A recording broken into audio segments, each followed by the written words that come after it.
Our second presenter is Jacob Dennis. Jacob has a bachelor's in economics from the University of Maryland, Baltimore County, and he is currently a fellow in the postbac program at New York University. He is mentored by Dr. Leonard Wanchikon, who is a professor of politics and international affairs at Princeton University. Take it away, Jacob. There we go. All right. So big thanks to Dr. Leonard Wanchikon for advising me on this project. The title is BE Transformed, an empirical analysis of the effects of religious institutions on adherence consumptive behavior.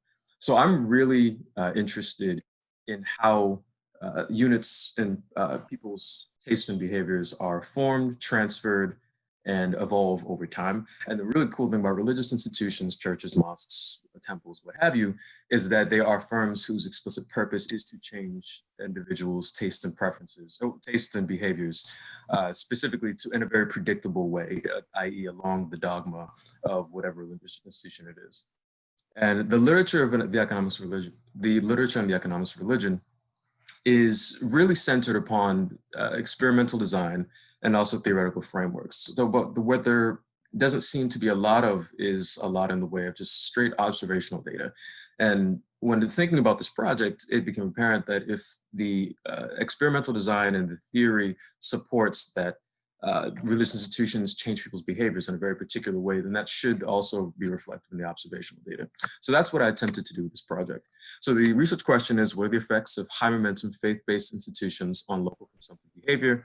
And for the population of interest, I chose the Church of Latter-day Saints, aka the Mormons in the state of New Mexico. Just a brief just definition check. Adherence is a measure as designated by the United States Religion Census, and it's meant to include people who not only show up on the count of the actual religion census, but also the affiliated families.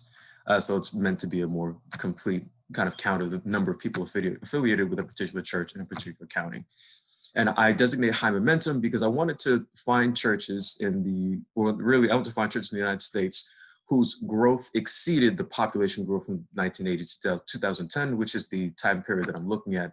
The idea being that if it did exceed that, then we should see that would be the proxy for a convert rate, so to speak. So it wouldn't just be people growing up in a particular area and staying there, but people actively converting to religion. These are all of the data sources that I've referenced. And actually there are more, and I'll get into why that is in a second. But I'm just going to go into the methodology. So the table on the left is just some simple descriptive statistics of what religiosity looks like in the United States. The end value is the number of counties in the United States, 3,059. We see roughly about half the percentage of each individual county affiliates with some sort of religious organization with a standard deviation of about 16%. And so the methodology for this project was supposed to be in two parts. The first was supposed to be a simple linear regression of Mormon churches in the United States. That's going to be your regression equation number one. But the real meat of this project, which I wanted to do, was to actually do a spatial regression using GIS software to kind of map what are the changes that happen to certain variables like credit scores and the housing values and when a church is placed in an area. That's why I'm looking at the time from 1980 to 2010. The dependent variables are going to be credit scores as kind of like a baseline proxy for upward socioeconomic mobility, and then I'm going to be taking into account the density of the population, just to kind of equalize all the counties in Mexico, because the populations per county very much vary. And also HOW's houses of worship. So I wanted to tangle the Mormon churches in the area versus other churches, because something that I did find is, especially nowadays, churches tend to cluster in terms of where they're placed. And this can be due to a variety of factors, including zoning ordinances and also just how churches just choose to create their choose to be in a certain place. So unfortunately, data is forthcoming. COVID very much threw a wrench in my plans to get my hands on proprietary data, because anybody in metrics knows that it's not as easy to get data on stuff like credit scores per county, especially when you want to get something a little more fine-tuned.